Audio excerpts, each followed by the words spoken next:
Good evening, everybody. Good Good evening. evening. Good evening. Yay. Good evening. This is Matrimony Mondays. Well, we're gonna wait for some people to come in. We're probably about 45 seconds to start time, but we wanted to give people a little bit an opportunity to kind of log on and tune in, and also invite others, anybody that you know that are in relationship, thinking about marriage, thinking about divorce. If you have a friend of yours who are struggling within their marriage, or anybody who maybe potential married couples, send them an invite. Reach out to them. Hey, tell them log on to Matrimony Mondays. You don't want to miss it. It's something here for everybody. And it's going to be good, I promise you, because tonight we have a special guest online with us, and they are some of our most favorite people in the whole wide world. Yes. Right? They're past that. They're family now, so let me not even. We're past that. Yeah, these are kinfolk. All right, we're like brothers and sisters from the same father. Yes. It's bigger than from the same mother. Come in here. Amen. Yeah, if y'all catch what I'm putting down, yeah, we're from the same father up there. That father, that's where we're from. Oh yeah, yeah. So, but all of that, right? So we have to make sure we introduce them and tell them. I was just waiting for more 9. people. Okay, so while you were it's 9 o'clock. Yeah, let's 9 go. o'clock. But while you were on here, talk to us, please. Say your name. Tell us, where you're from. Talk to us. We don't want to do this by ourselves. We want to make sure that we're all communicating. Interact with us. So this is Matrimony Mondays, and I'm your host, Pastor George Watson, and this is my co-host, Pastor Tamara Watson. I thought you was gonna be bold. Today I'm Tamara Watson. Oh, Okay. Today you're Tamara, huh? Yes. Okay, and you introduce our guest. And I want to introduce my family, and I call them hi. Brown Jenkins. See? Mommy is here. Okay. Hey, Mom. Hey, Mom. So we have, I call them my Mr. Logic and my love, right? And they are the one and only Jenkins. Yes. So we have Mrs. Brandy Jenkins, and we have Mr. Bowen is watching. Hi, Miss Bowen. How are you today? And we have, let's go back. We have Mrs. Brandy Jenkins and Mr. Jaron Jenkins, and they are, but you don't call them that tonight. You call them Mr. Logic and Miss Love. All right. I'm changing your name. Can I change your name for tonight? Sure. Yeah. Sure. Whatever. We're on your show. And so go ahead. Tell us a little bit about yourselves. How long you been married? Let's start there. Well, we've been married for 9 years. 9 years. Wow. That's good. That is good. That's good. All righty. So to the topic of discussion tonight, what is it? What's the topic of discussion tonight, co-host? Okay, so for me, right, I wrote this down, so I'm going to make it so good. It is called, tonight we are talking about keeping it real. I can't say that 100. What we say? Well, you guys say how they say it in Dawson, and what's it in Albany? We're gonna keep it 100. Huh? They say keep it 100. 100. See, 100. There you go. Yeah, 100. We keep it 100. Yeah, that's what keep it real means. So you're telling me it's keeping it real, right? Like my facial expression on Matrimony Mondays. Is that what it's all about? Keeping it real? Keeping it real. Is it about that? No, because sometimes keeping it real doesn't necessarily mean an expression on your face. It means being transparent. Yeah, but you said keeping it 100. My facial expression be 100. Sometimes. It's got to be that all the time. Woo! Keeping it real can't be just sometimes. Because if you're keeping it real, then you have to keep it real. Okay, so here goes the topic: keeping it. Real. What you said, 100. There you go. That is the topic. That's what we're gonna do tonight. Okay. Come on, Pastor Watson. What you got for us? All right. So keeping it real for me is is being 100% transparent, right? Meaning there can't be no hidden agendas. There can be nothing covert. You know, everything has to be totally transparent, especially when you are a married couple. Now, when you are dating, that's a little bit different. Now we know we have to have some boundaries because hey, you may not trust that person quite there yet, right? We're still going through this relationship at that point because it ain't real yet. Because I still got some hidden stuff that I may not have told you. I may have a girlfriend on the side, and I ain't gonna tell you. So I'm not keeping it real, but I may tell you that I'm keeping it real with you. Okay, so that's like me keeping it real by saying, take me. Absolutely. Absolutely. It is Matrimony Monday, so please take the kids out of the room. The kids are not welcome in the room. Oh, that's funny. All right, so let me start with this question. I asked this question to Brandy. So 9 years of marriage. At what point do you feel in a relationship? Let's start there. Let's start with those who may be aspiring to be married, right? Currently dating someone. At what point during that period of you dating somebody that you says, you know what? I think I can be a little bit more open with them as far as, you know, letting them all the way in. Would you say from a woman perspective, is there a time frame? Like, you know, is it a year, maybe 2 years of us dating? Because, you know, I'm still not sure if you're the one. Well, I mean, for us, our relationship kind of started different. So it wasn't traditional in a sense. So for us, it went from talking to meeting to dating long distance to moving to marriage. And not all of that happened in a year and a week. In terms of like officially getting together. So for us, I mean, it was just, we were living in two different states. I was in North Carolina, he was in Georgia. So it for us, it was just different. So when we were talking, there was no need for there was no need for the, you know, like the exchanging of the keys and, you know, that sort of things. It was more of like verbal and showing each other the things transparently. So telling him where I was at all times, which he required. He wanted to know, and it was probably more so for me because I was alone. I lived by myself and I was very independent. So he wanted me to tell him where I was.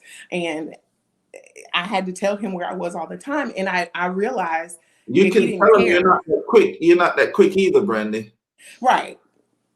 I'm sorry. Jay, that's the Old Testament, Jay. I'm not talking about now, Jay. That was Old Testament. She could have told you. She can't tell you that now. We're not going to talk about the Old Testament. We're not going to talk about Old Testament. That was old back then.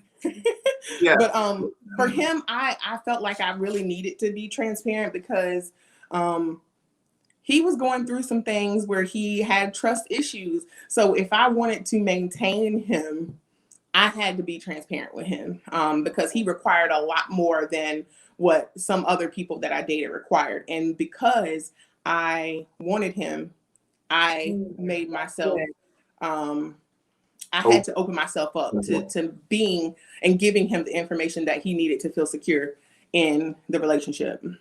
So interesting. Go ahead. Interesting. So to me, that sounds like, okay, there's not necessarily a time frame, right? It depends on what you want out of the relationship. Yeah. And you had somebody that you're saying this is a potential husband, right? Because it sounds like this man, he's got his stuff together. He knows what he wants. Right. And he ain't about playing no games. So I can't play no games either. Right. So that's good. Yeah, that it definitely took some growth from me because I was like, ain't no man tracking where I'm going, what I'm doing, who I'm with all the time. But then he's like, hey, listen, like this is how I am. Yeah. Like, Yeah. like you ain't met no brother like me yet. Right. Yeah. So I was like, okay. So if this guy is like, if I'm gonna do this, he wants to know where I am. And I don't think it came from a place of, oh, I want to know where you are when you there, how long, who you with. But it was more of like, I want to know when you're. So what you're saying is, even though he was only 18, he was still a grown man. I was 18. That's what you said, though. I'm just kidding, y'all. He was a grown man. He was. I'm kidding, y'all. Y'all know I'm just kidding. Yeah. So he was younger than I knew he was. I know that. But he was mature. He was mature for his age, and because of that, like I knew there was potential there. Correct. Awesome. I need to fix this. Hi, Monisha. Monisha said. Hey, Nisha. Nisha said my 2 favorite people in the world. No, my 2 favorite couples. Help him, Lord. Help him, Lord. And you are one of our favorites. Y'all one of our favorite too. 1000%. Yes. Good to see you. So yeah. So okay, from the male perspective, Jay, how would you? Pastor Blue is also on. Hey, y'all. Hey, Pastor. Pastor Blue. Mr. Blueology is in the building. In the house. In his house. So we're keeping it 100. We're talking country grammar this evening, sir. We're keeping it 100. This is Dawson talk.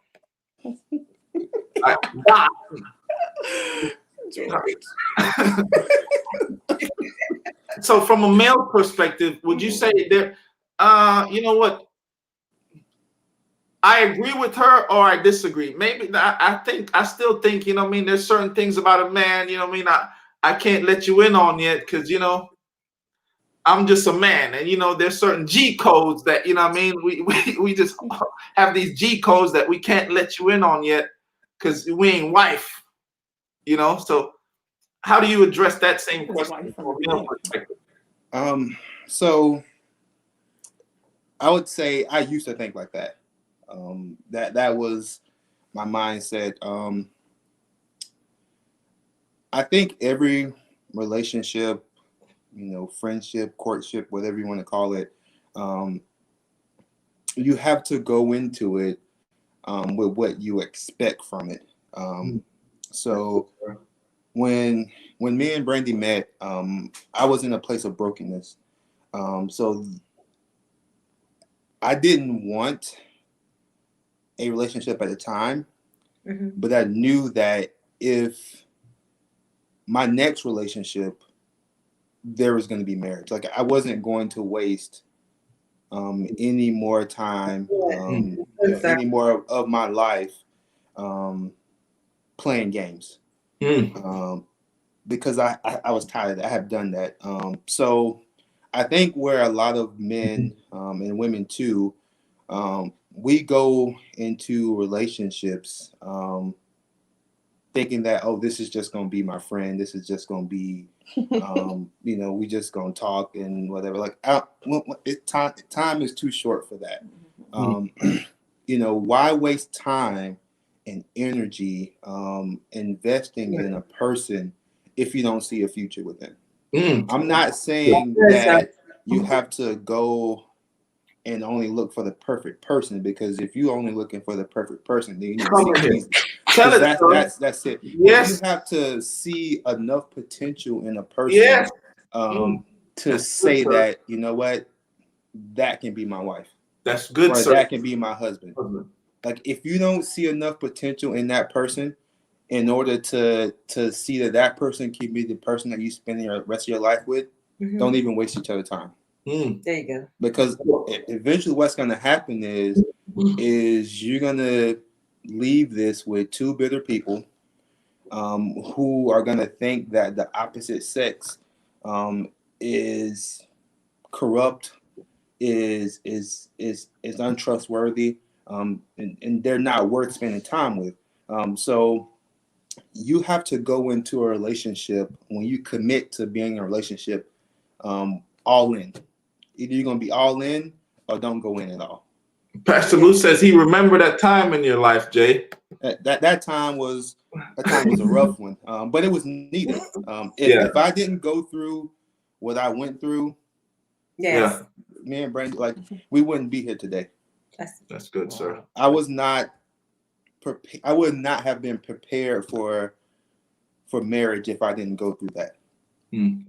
So while it was hurtful at the time, I'm thankful for it now. Amen. So it's growing pains. And I like what you said about when you're looking for that person, you're not looking for perfection, but you're looking for potential. I love that.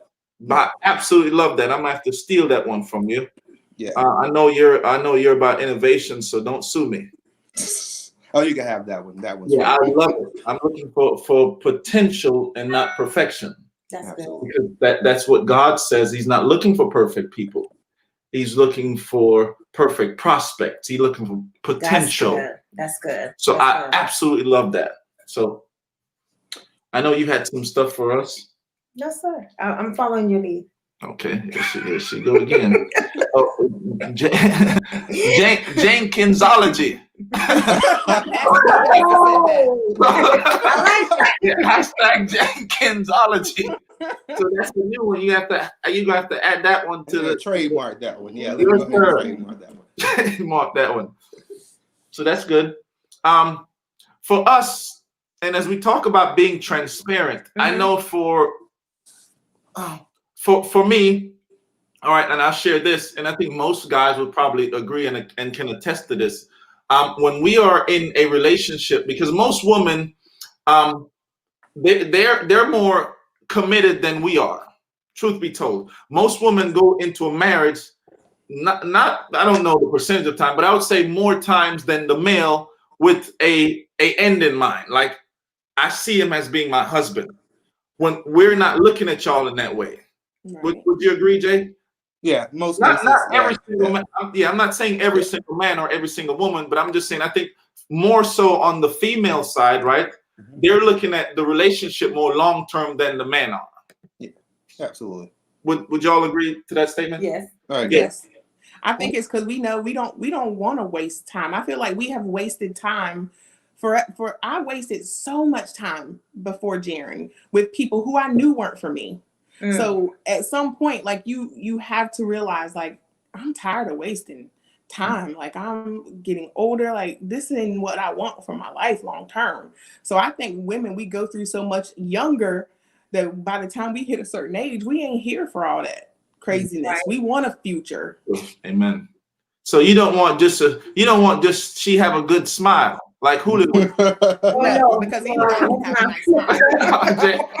It ain't about a good smile. Well, so I think what you have to look at is that most men, they go into whatever it is, just testing the waters.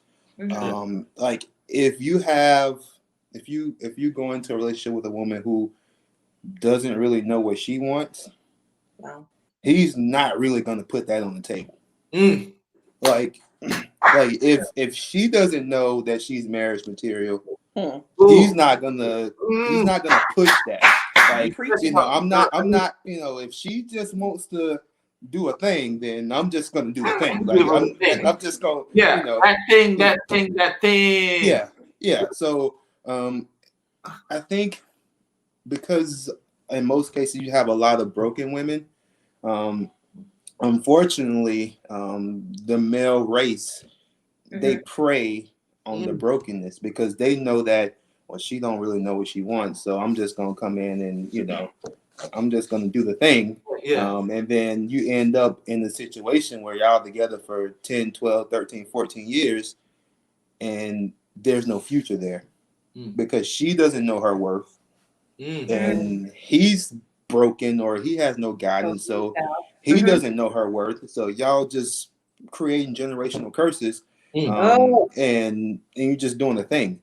And that's, unfortunately, that's what it is. You don't see this type of thing in other cultures.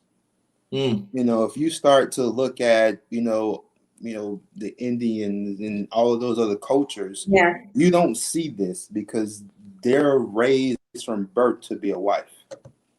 Amen, Mhm. sir. And Their a husband. women are raised to be a wife, Amen, sir. and their men are raised to be a husband. So they see these things from birth, and Amen. then that's all they expect. That's all they know.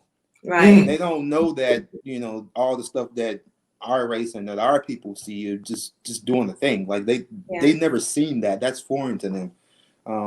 So I think that as men, you know, we're programmed to do what we see and do what we know. And if she doesn't know what she wants, then, you know, I'm not gonna push this marriage thing because, you know, I'm not gonna lock myself down because she doesn't know that she wants that. So why should I be the one to propose that? And that's how most men think. I agree to that statement, sir. I'll never forget.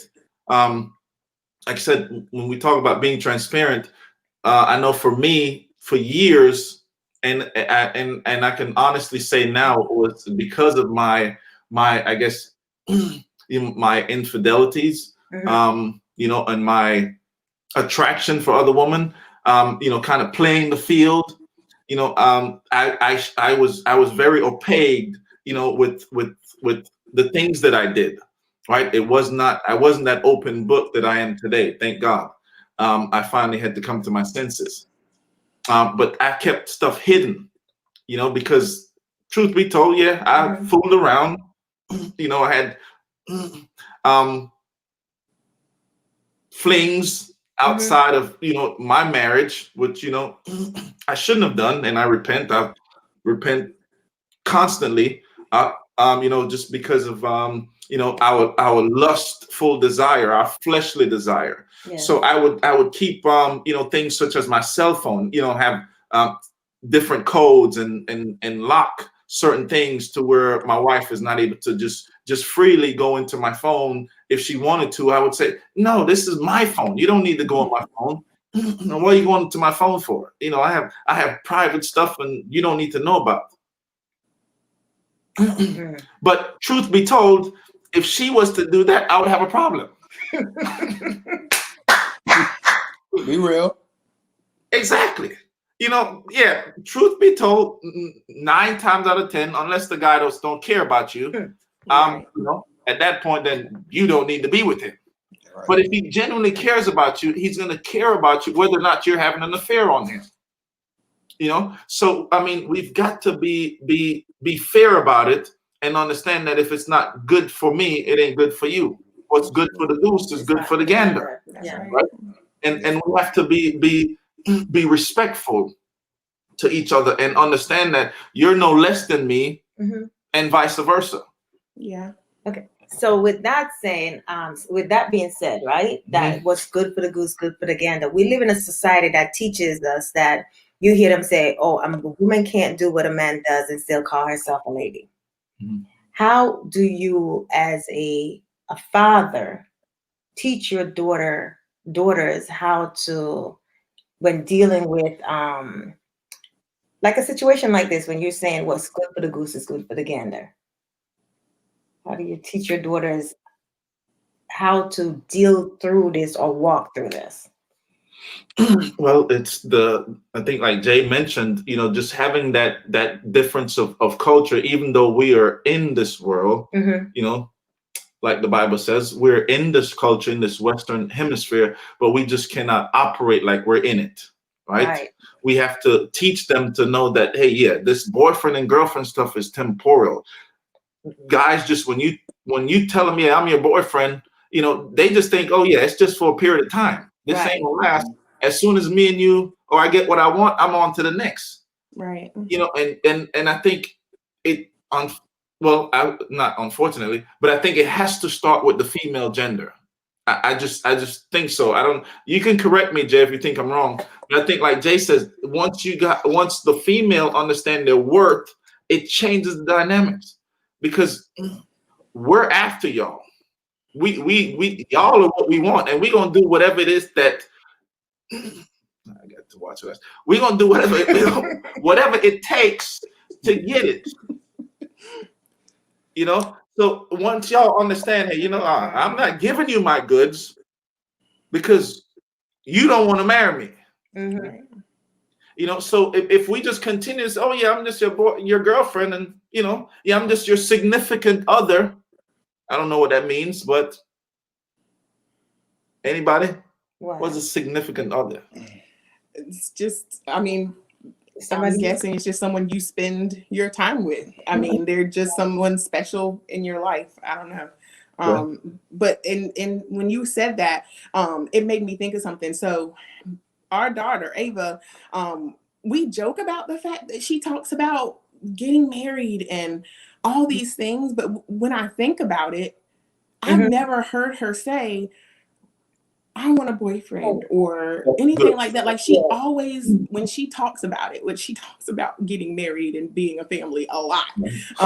And I know Jay is cringing. I know, but someone told me, and I cannot remember who it was, but they said that she sees our relationship and that, and we are a model for her. Yeah. So I think if us women are models for our daughters and Ava knows, she'll tell you, when someone says, oh, you're so pretty, she says, and I'm trying to get her out of it, but she says, I know. And instead of saying thank you, but we're trying to get her to say thank you, but she knows that we tell her she's smart, she's beautiful. We tell her these things so that way, when she grows up, she knows who she is, and she knows she's a child of God. She knows that she is worth it. Right. So we joke about that, but I just think about it right now, and it's like, that's good. That's a good thing. Because she's not gonna settle for just anything anyway. Ain't no joker gonna come around talking about, yeah, you just you friends with benefits. No, not at Grace. It ain't that kind of party. No. Yeah, so I think it does kind of start with women and our daughters, and at the same token, I think with the sons, that father or father figure has to teach them that, this is what a man does. This is how a man provides. This is how a man leads. This is who a man seeks when he needs guidance for his family, God, so it takes both. And I know some people say, well, I'm not with my baby's father, or I'm not with my husband anymore, but it doesn't have to be your husband, or, it could be a father figure. I grew up with my uncle in the house. And so it doesn't have to be their, that person, father or mother, but a figure. Somebody being that role model. Right. Yeah. I definitely think it's important for women, but also I think it's important as well for men. Like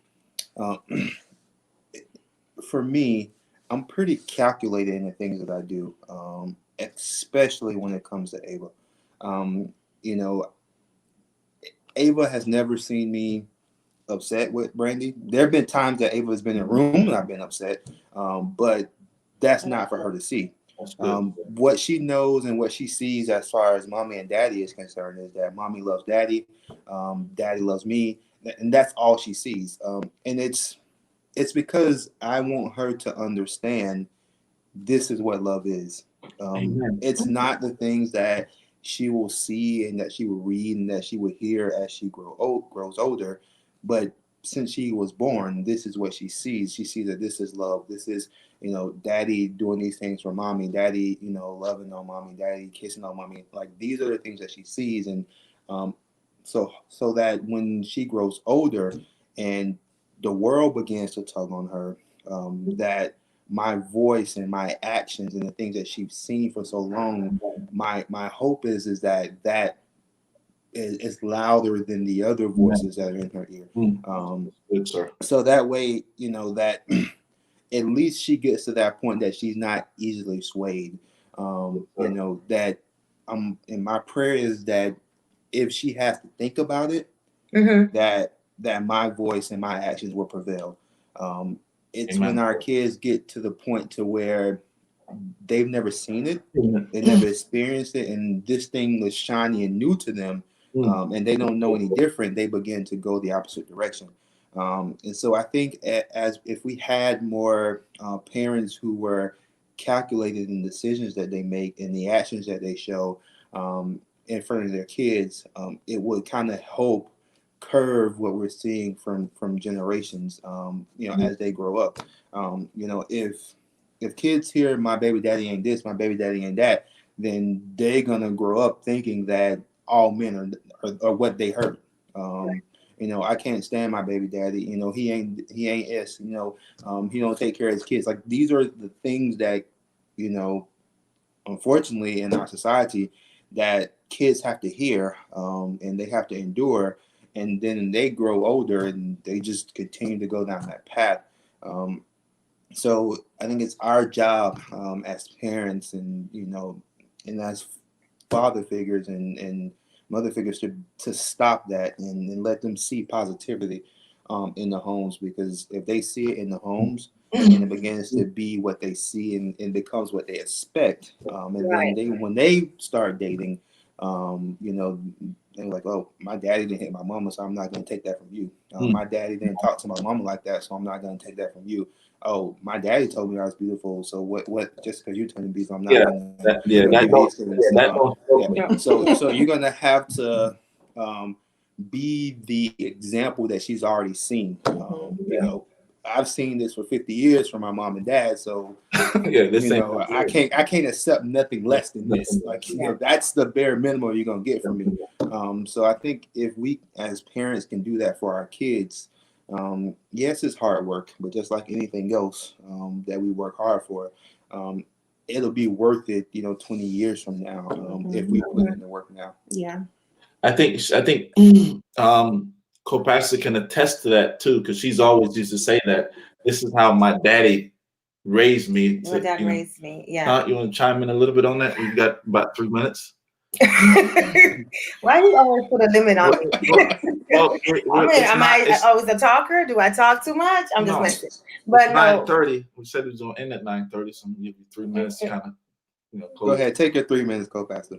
Okay. I'll take the heat for this. For one, I do agree with you. I have to talk about several things here. Okay, so for one, I agree with you, Brandy, when you said that, you, Pastor, when you said the women need to, worth with their word. Because one of the hardest things for me was hearing my son come to me and say, okay, it is hard out here in the dating world because you raise us to think of ourselves as husbands and wives and to look for husbands. You're raising us husband and wives, but people out there not even raising girlfriends and boyfriend materials. That was a hard thing. So it lies with also the parenting to say, we as parents, we have to start changing the way that we are telling our kids about the dating world. It's not just boyfriend and girlfriend. Oh, you have a boyfriend. Like I tell my kids, I don't want the boyfriend and the girlfriends. Bring me the husbands and the wives, and then we can have conversations.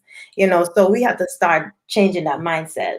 And the question was with my dad. Yeah, you said like Jaron was saying, how he raised. They try to have that model home for Ava where she sees and she understands the dynamics of what a marriage looks like, a healthy marriage looks like, right? Not a perfect marriage, but a healthy marriage. And you try to make that be her model so she can look something to strive for as she gets older. And I remember you always said that's kind of how your daddy raised you. So like, it wasn't just anybody could come to you. Not anybody. And just, yeah. Not anyone.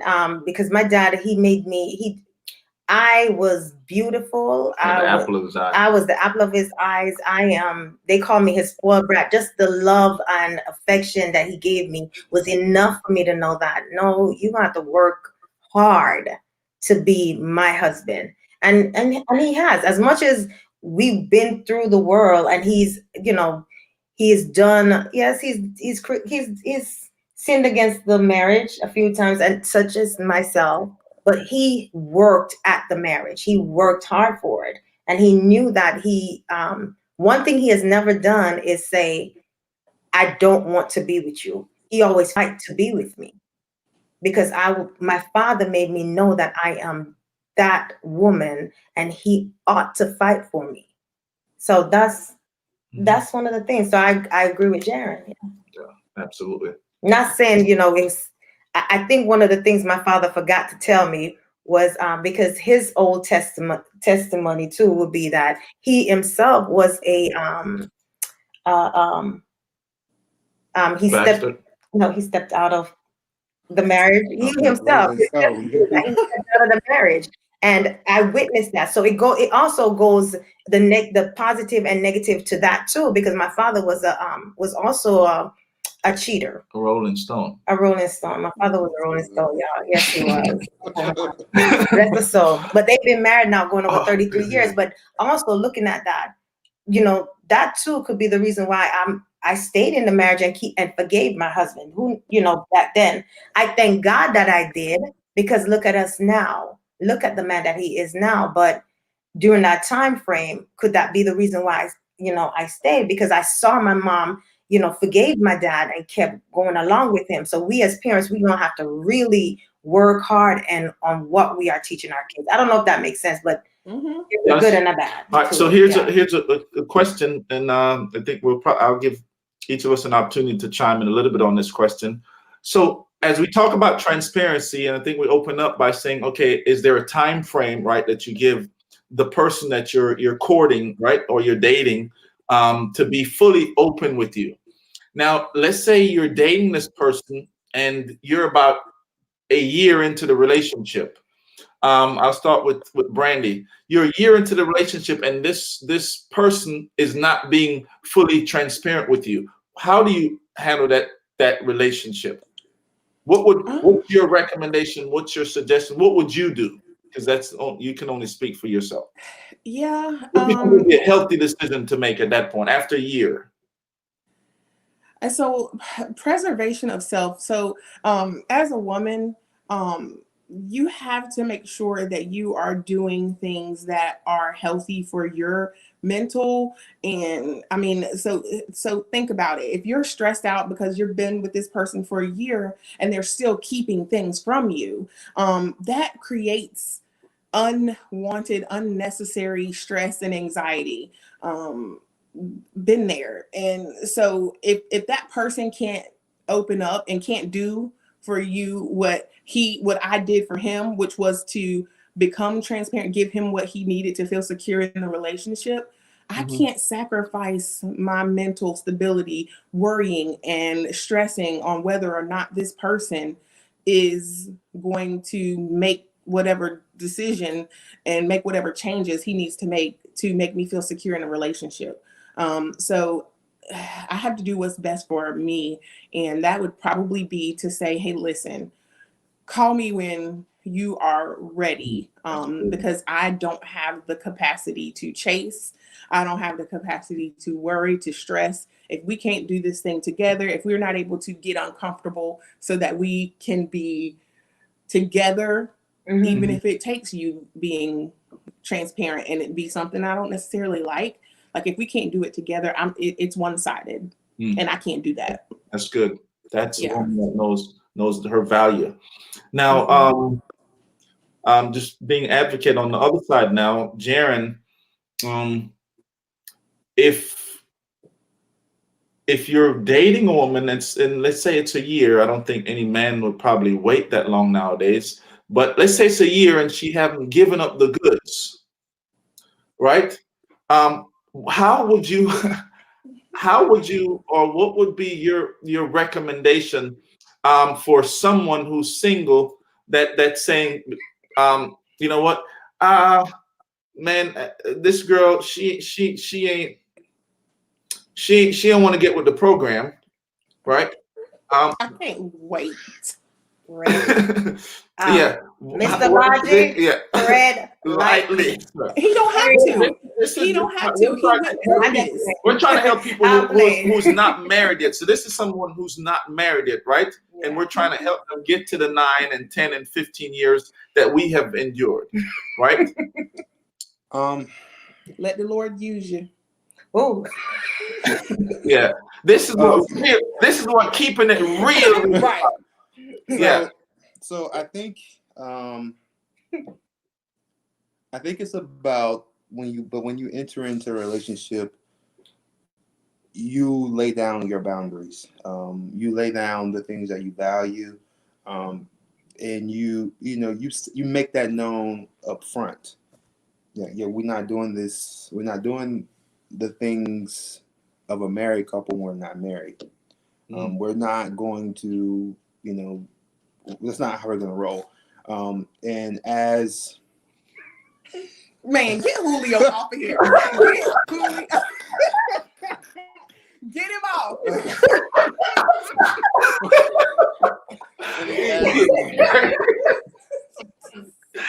Oh, we're gonna have to fill y'all in another time. That's an insight. Yeah. That was a 6-hour conversation last night. Yeah, but go ahead and finish that, Jay.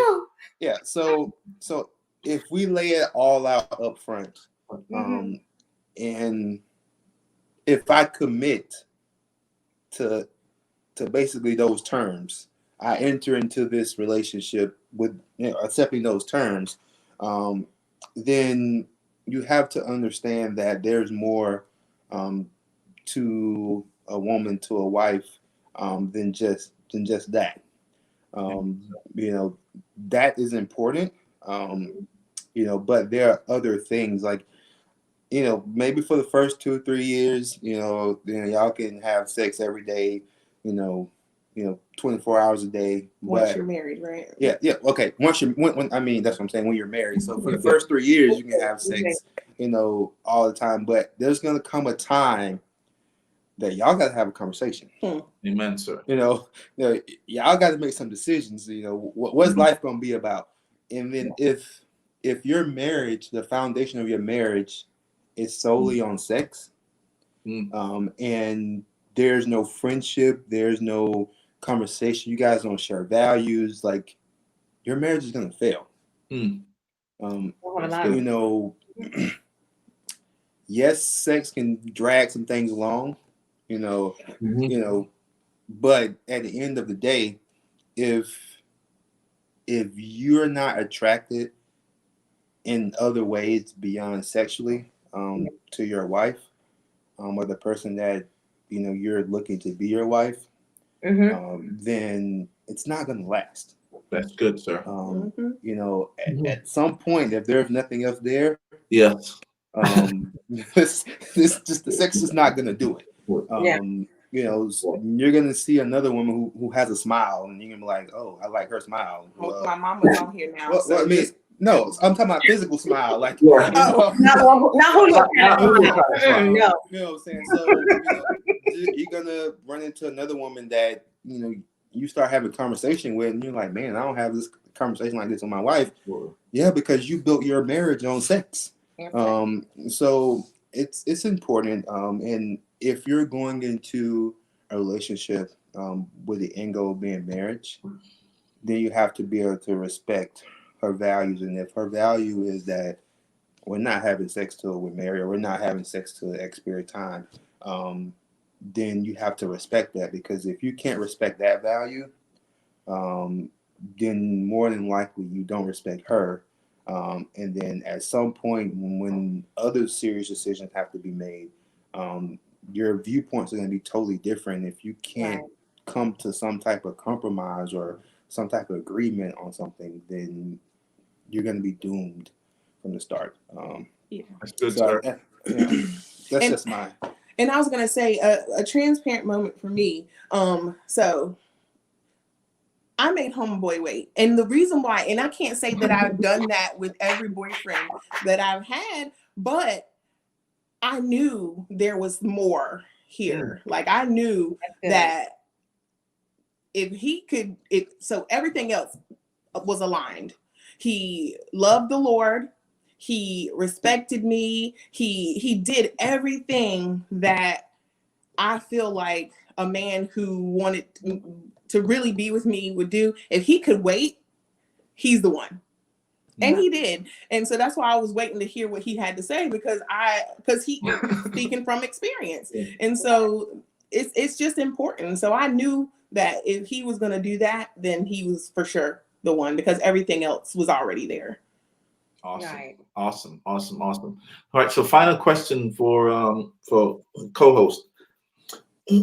Once you get married and you said, yes, you know what, we have made a decision to commit our lives together, for the rest of our lives. Should anything be off limits as far as privacy between the two union? Should anything be up? Well, for me, I can't speak for all people, but for me, I don't believe that there should be privacy, as in, well, secrets, or I think you need to be open and be able to speak about everything, because that he is me and I am him. So we shouldn't have secrets. We shouldn't have, I'm not saying we won't have different friends or, different things, but it shouldn't be secrets as in, yes, a secret as in saying, I want to buy him a gift and I'm going to hide it. That's a secret. You can have that. But when you're talking about a secret bank account, no. Or you have a secret phone, no. Because if it has to be a secret, then there's a reason for it. And if it's not to make the relationship better, then that secret shouldn't be there. So, no. So, no. So what about you, sir? Do you believe? Because I know not everybody thinks like I do. So do you believe there should be secret? No. Of course, at this point in my life and in our marriage, yes, that was ignorant of me to think that. Right. Yeah. Because, like I said, it's very much so. Oh, absolutely. Very, I ask for forgiveness. If you're forgiven, sir. Yes, please forgive me. And if the truth is, whenever time there's, then you just stated, if there's something hidden, then there's a hidden agenda. Yeah. Right. There's something there. For you not wanting to disclose it. There has to be a reason, but there can't be a valid reason if it pertains to our marriage, because it's not your marriage. Come on now. It's our marriage. Yes, sir. So if it benefits you, it needs to benefit me. So if you're saying you're holding on to this because it only benefit you, then you're in marriage by yourself. Right. So that's good. What are we talking about? You got to help me here. Come on. I thought we in this thing together. So you alone just want the benefit. That's good. That ain't gonna work. Not this marriage. Right. Maybe some other one. And you may need to go. No, I didn't mean to say that, y'all. I'm sorry. Yeah, I didn't mean to say that. But yeah, we've got to take the disclosures off. Yes. And we've got to be 100%, not 100, because when they say 100, that's kind of sketchy. Yeah, if somebody comes here and says, I'm gonna keep it 100, that's suspect. Right. Hey, I need you to clarify that. I need to clarify that. Are you saying 100? Because if you maybe say 100, you're leaving out some of it. You're leaving out some. You're leaving out the R. Yeah, you're leaving out the R, and you may be leaving out 10%. Come in here. Yeah. So I need to make sure now. Are you keeping it 100? Yes. 100. Until next time. Well, last thing we say every week, we're gonna leave one advice.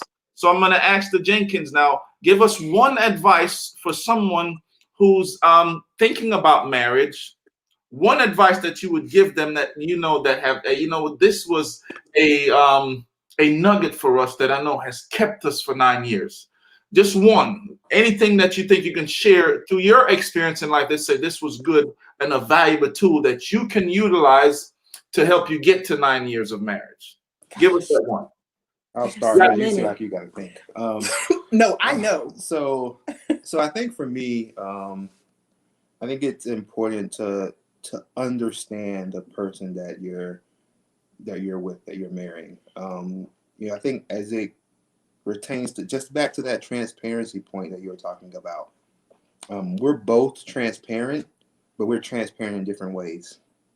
My wife is like an ebook, like one of those books you get on Audible. She reads it to me, and that's just because that's who she is. I'm more of a book you got to pick up off the shelf and read. The information is there, but you have to read it. And it's not that I have anything to hide. I'm still an open book. It's just that we're open in two totally ways. two totally different ways. So once you understand the person that you're dealing with and how they operate, then it really helps. Things go very, very long way.